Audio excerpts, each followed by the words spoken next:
बिस्मिल्लाहिर्रहमानिर्रहीम। अस्सलाम वालेकुम नाज़रीन, आप यूट्यूब चैनल देख रहे हैं। मैं इमरान खान। दो ही किस्म की पार्टियां पाकिस्तान में रह गई हैं, एक जो प्रो इमरान है और दूसरी जो है वो एंटी इमरान है। इमरान खान इतनी बड़ी पॉलिटिकल एंटिटी बन गए हैं कि अब या तो आप उसके खिलाफ हो सकते हैं या आप उसके हक में हो सकते हैं। तीसरा ऑप्शन तो पाकिस्तान में अब दिखाई नहीं देता। तो इस वक्त सबसे इम्पॉर्टेंट, क्योंकि एक्सटेंशन है, तो उन लोगों को खुश रखना, वो पॉलिटिकल पार्टीज जो इमरान खान के एंटी हैं, ताकि जो एक्सटेंशन है उसका टाइम मुकम्मल हो जाए और ये नवंबर के इख्तिताम तक ये करना पड़ेगा। दूसरा, जो बैरूनी आका हैं पाकिस्तान के, जिनके इशारों पर पाकिस्तान की मिलिट्री एस्टेब्लिशमेंट हमेशा से अपने फैसले करती है और अपनी पॉलिसीज़ बनाती है। मिसाल के तौर पे कभी कहते हैं कि ये मुजाहिदीन है, फिर कहते हैं नहीं ये दहशतगर्द हैं, फिर दोबारा कहते हैं नहीं ये मुजाहिदीन है, फिर कहते हैं नहीं नहीं ये तो दहशतगर्द है, फिर कहते हैं जी हमने इनको लाकर बसाना है, तो बड़े अच्छे लोग हैं, हमारे हमवतन हैं, और फिर कहते हैं जी इन्हें कुचलना पड़ेगा, इनके खिलाफ एक और मिलिट्री ऑपरेशन करना है। तो ये पॉलिसी कोई भी जो जी शऊर है वो खुद नहीं बना सकता, ये इम्पोर्टेड होती है। ये हमारे जो मगरबी आका हैं उनकी जब पहुंचती है हिकमत अमली हमारी मिलिट्री एस्टेब्लिशमेंट तक, तो वो हमारी पॉलिसी बन जाती है।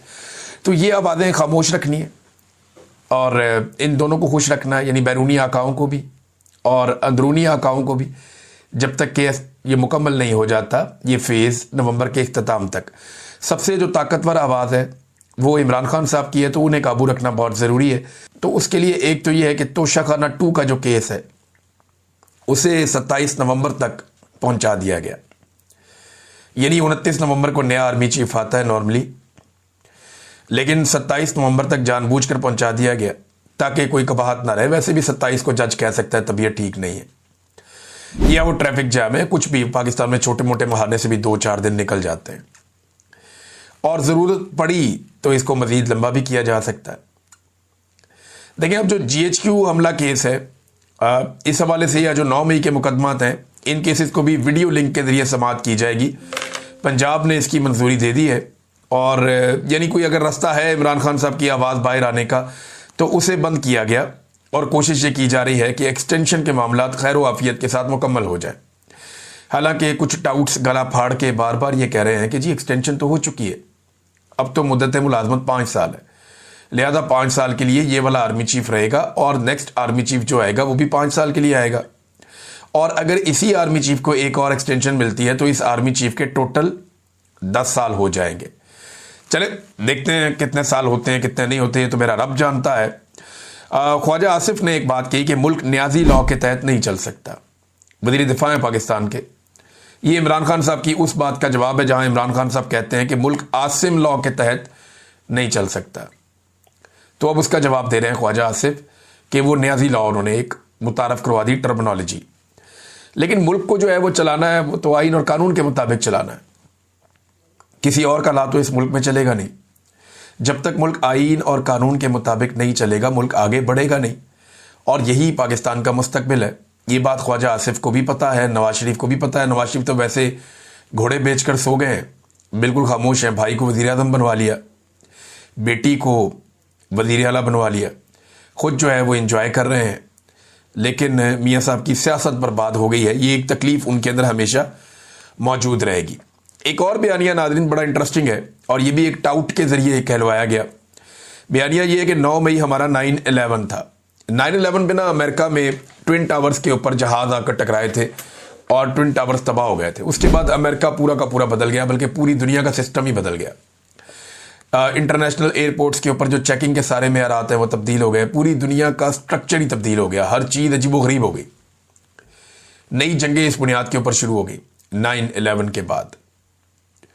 तो अब ये जनाब पाक फौज ने या इसकी तरफ से मिलिट्री एस्टेब्लिशमेंट का बयानिया एक टाउट के जरिए सामने आया कि 9 मई हमारा 9/11 था।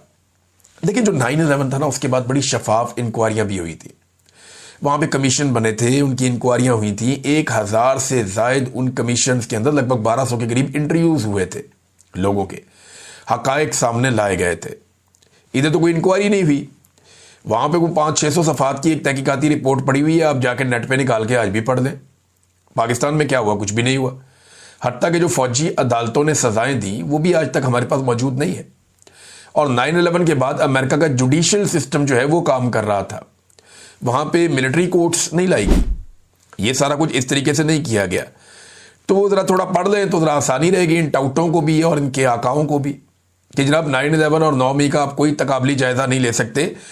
9/11 जो है वो एक बिल्कुल अलग कहानी है दहशतगर्दी की, और उसमें वैसे भी बहुत सारे हमारे पाकिस्तान के जो एस्टेब्लिशमेंट के आला कार या हमारे एस्टेब्लिशमेंट के अपने लोग वो माजी में ये कहते रहे कि ये तो अमेरिका का अपना खेल था, ये तो उन्होंने मिल मिला के 2 नंबरी की है। बड़ी अजीबोगरीब मिथ्यें जो हैं वो इसके बारे में मार्केट में लॉन्च की गई, जनाब ये खबर वो खबर, ये तो जनाब खुद करवाया था। तो फिर जब आप ये समझते हैं कि 9/11 उन्होंने खुद करवाया था तो 9 मई भी फिर आपने खुद ही करवाया। इमरान खान साहब तो कहते हैं कि ये एक फॉल्स फ्लैग ऑपरेशन था और कुछ भी नहीं था, यानी ये फॉल्स फ्लैग है।